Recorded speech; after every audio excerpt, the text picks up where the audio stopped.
it's good to see Mabuki back within the show, you know. Because like I said, the episodes that these characters are given within the series may be insightful, may be helpful, but at the same time, it really slows down their character development to give them the less than none at all, for us to really feel attached to the characters. The side characters that Mabuki, charges into battle with maybe seem interesting and enjoyable, but we don't really get a chance to really get to know them thanks to the time constraint of the anime that is given. Maybe this is all that I'm pretty sure that the creators really want to do more with the series by having each arc being more expanded on, but I'm sure there has been some sort of deal they had to work out well. Like, this is the best we can do with that, which is why I fully understand, so therefore I'm not upset with that.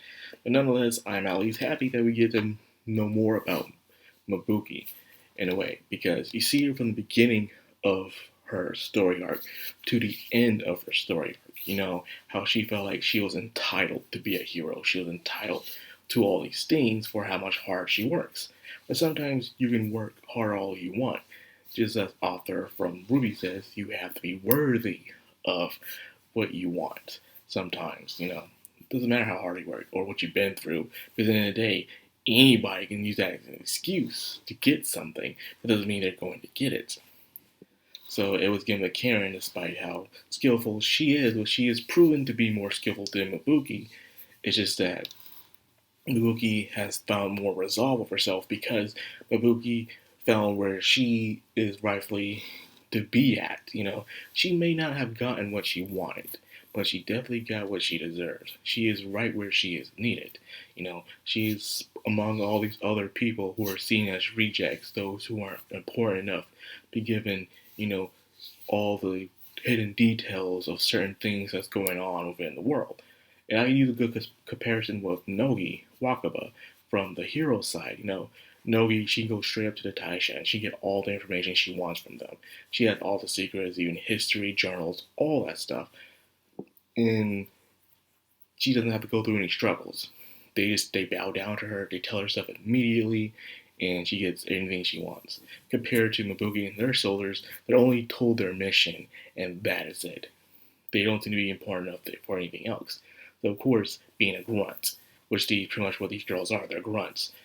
They will feel extremely unimportant about it. It kills morale. So that's why the higher ups will choose a leader, someone to keep them together. It's like, yeah, sure, we're not giving all the information. We're not giving all the nice, shiny new bells and whistles and all the upgrades that the heroes get to have.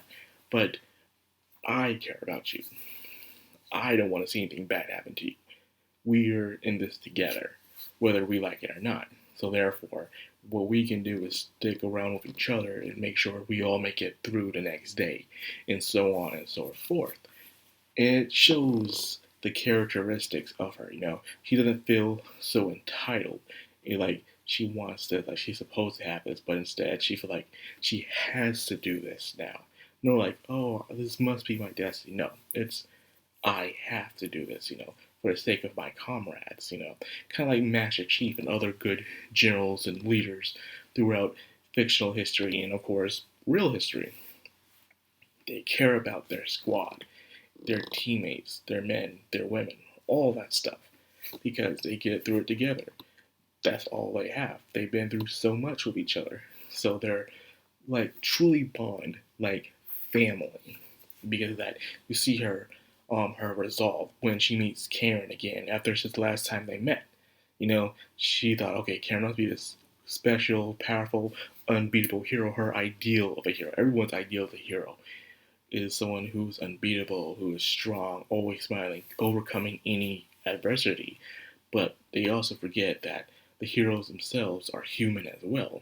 They cry, they suffer, they lose as well. And because of that, a lot of people put their expectations on them, which is a lot of pressure on them. So you see Karen, I'm not saying her problem is big or anything, but she is worried about her friend. This is after when she finds out what Yuna is going through when it comes to the curse. So, she's upset and she's wondering, not sure who she is she really a hero or not.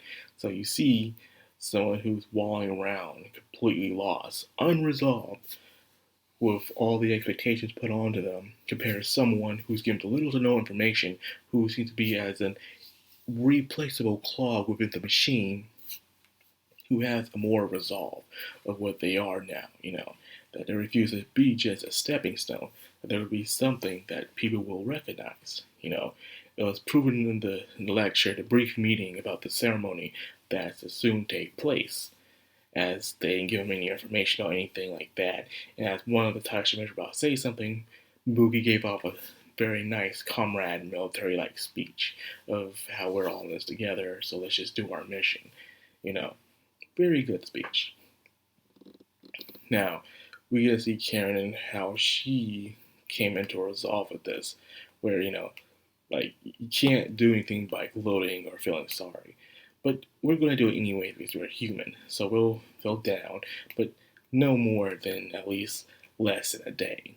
Then after that, you pick yourself up and get to doing what you need to get doing, which is, of course, apologizing to Yuna and finding out more information, seeing what they can do to help her.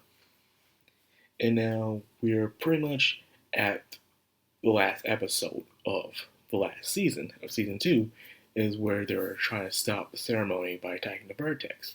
So if you don't know, the Taisha's plan is the ceremony is where all the remaining humans, will become one with the divine tree. The thing is that the other gods want to destroy all of humanity, which you already know that. But they can't do that if they become one with the Taisha, the Shinju-sama, the divine tree. They do that, they have no reason to attack. However, the other gods are very, very spiteful. 300 years of war will do that to you. So they're like, no, before this happens, we're going to destroy all the humans we can. So therefore, no matter what you do, there'll be no humans left to protect. So with this being the cause, the hero's job, the sentinel's job, is to stall. Well, the sentinel's is to carry out the cannon, but the hero's job is to stall, to make sure that the ceremony happens. But we all know what happens. If you watch season 2, the ceremony is not stopped. Instead, the Shiju-sama just gave her power to Yuna in order to destroy the remaining gods, and then there's no more divine intervention. Everyone has to live like normal human beings, which means even though they're not going to be life-threatened by the gods, but now they have to truly struggle in order to survive. So I'm pretty much sure the next episode is going to wrap things up with this, and then finally the remaining 3 or 2, I can't remember. I think the remaining 3 are going to be about whatever. The other thing about the series is that I can never guess what's going to happen next, because they're doing different arcs and things are going to a direction I have yet to see them going. So I'm excited about that, nonetheless. So, anyways, I like this.